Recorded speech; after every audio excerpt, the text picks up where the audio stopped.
The civilization of humanity has formed around rivers. Many great rivers have left an indelible mark on human consciousness. These include the Amazon, the longest river in the world, with thousands of large and small tributaries spreading across ancient tropical rainforests, covering the South American continent. There is the Mississippi, flowing through the vast, wealthy United States, now home to the most powerful economy in the world. There is the Danube, serenely winding under the ancient castles, the homeland of European royal dynasties and many of humanity's geniuses.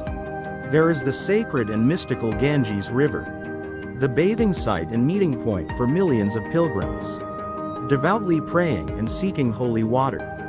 There is the Holy Nile, flowing beneath the Great Pyramids, through the land of the mysterious pharaohs and the beautiful Queen Cleopatra. There is the peaceful Volga, the longest river in Europe, where melodic folk songs were born.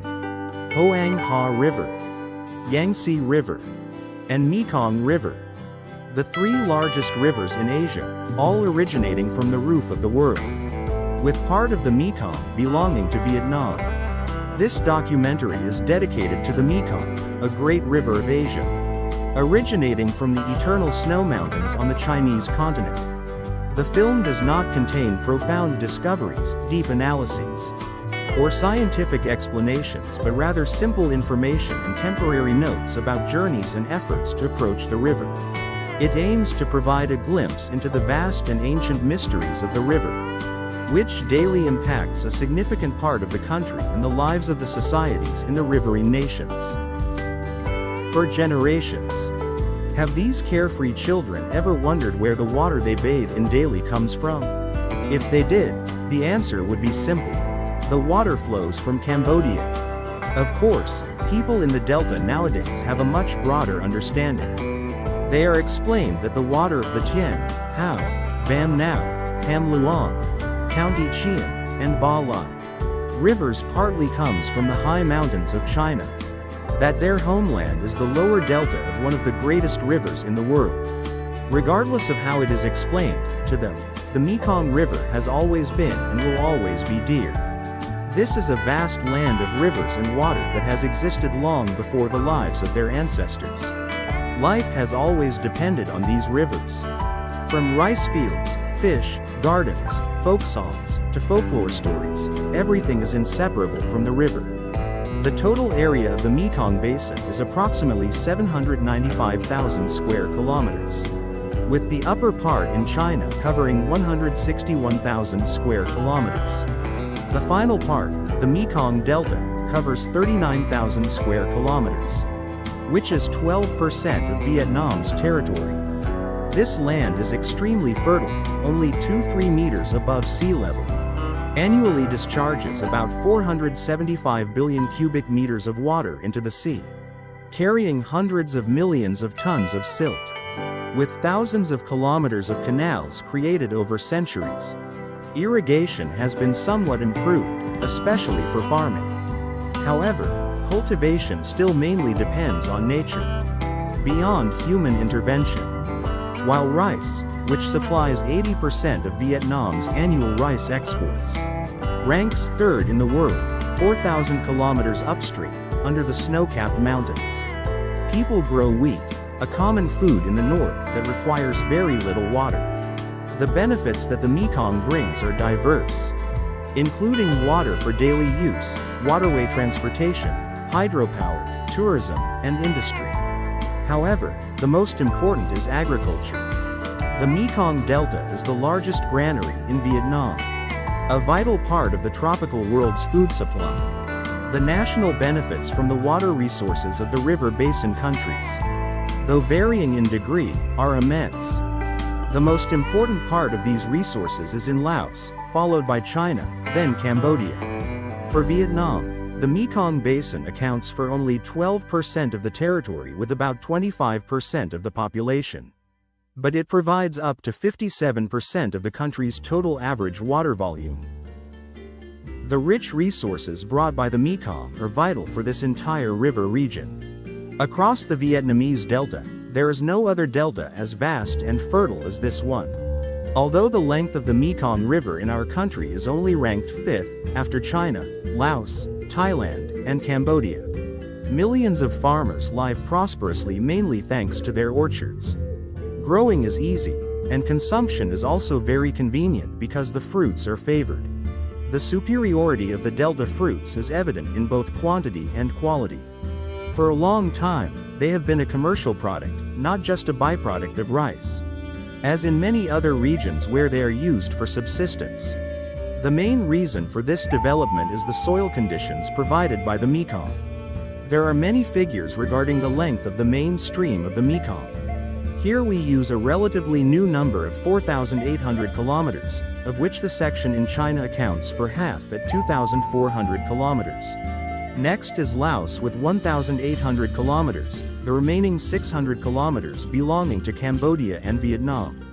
Thailand and Myanmar are not counted here because the Mekong is their common border with Laos and China. The main length in Vietnam, i.e., the Tien River, is not large. But the basin of all 9 rivers from the Mekong source is vast. About 17 million people live here, mainly the Kin, Wa, Cham, and Khmer ethnic groups with rich cultural customs and lifestyles, but relatively similar farming practices. Religion is quite diverse, but most people follow Buddhism, including the Kin, Wa, and Khmer groups. It can be said that the Mekong is a river of Buddhism. Most of its 4,800 kilometer length and vast basin is the world of Buddhists from many ethnic groups, such as Tibetans, Bai, Han, Thai, Burmese, Lao, and Khmer. All of them, though sharing a belief, are engaged in agriculture and relatively slow to develop. Yet they understand each other very little. The first reason is the great length of the river and the residents belonging to many different countries. However, the most important obstacle to communication is the treacherous and peculiar flow. It can be said that the Mekong is one of the most mysterious rivers in the world. Few Vietnamese know that on the snowy mountain ranges upstream, there is a strange long-haired buffalo species called lung buffalo that can wade in the icy water from melted snow like this. They also find it hard to imagine that the river's surface there is up to 5 kilometers above sea level. While their large buffaloes still swim and play with the herding children in the warm water year-round. Clearly, these are two completely different worlds, one of the factors creating the mysterious and alluring beauty of the river. The Mekong is not only poetic, graceful, and beneficial. The enduring nightmare of floods over centuries continues to haunt the minds of Delta people, following them into their dreams. Many years after the flood season, the peaceful and wealthy landscape of many Delta regions suddenly becomes wild and desolate. Countless efforts to build a life are suddenly lost. Vast rice fields, well-built houses, schools, and villages, lush orchards, and crisscrossing roads and bridges will sink deep underwater and become the destructive target of the river. Where does such an enormous amount of water come from, even when there is no rain? People say that the water comes from upstream. But where is the upstream? And is there much rain there? Can the upstream flow be diverted? Or can dams and reservoirs be built to reduce the destructive power of the flow? There are many questions, but no definitive answers. People can only try to find ways to minimize such damages. There was a time when people called for transforming nature and controlling the flow. But they quickly realized that it was only a motivational boost. What needed to be done immediately was finding ways to live with the floods. Because the Mekong is long, not just in Vietnam, and most of its water volume is formed outside Vietnam's borders. Still, in this land known as the Kingdom of the Water God, the disaster is not only due to excess water. Continuous droughts and forest fires also cause suffering. They understand very well that floods and droughts are partly due to human environmental destruction. That deforestation and forest fires at the headwaters not only cause local damage but also sow disaster downstream. From this, people suddenly realize that the Mekong seems to have never been as fierce as it is now, and that their beloved river is much greater than what they have felt before. Mekong farmers, whether upstream, midstream, or downstream, are attached to their homeland, working hard, frugally, and loving their river. They understand that the rice and fruits are made not only from labor but also from the sweet water and red silt of the Mekong. However, the blessings the river brings to people vary from place to place. Farmers growing barley and herding sheep in Qinghai, Tibet, forest workers in Yunnan, Myanmar, and Upper Laos cannot imagine the orchards and fruit gardens of the Delta people of the Kulong, although they all bathe in the same river.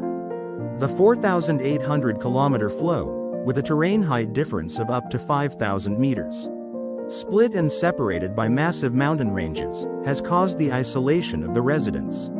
Have the people living downstream of the Mekong ever cared or heard about the rivers upstream, along with the exploration and discovery projects?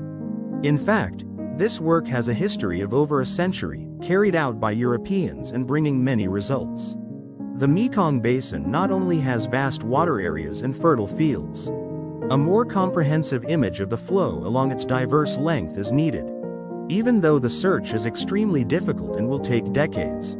Ladies and gentlemen, the first difficult goal of the trip will be the vast snowy mountains adjacent to the sky, where the first drops of water create this enchanting and majestic Mekong River.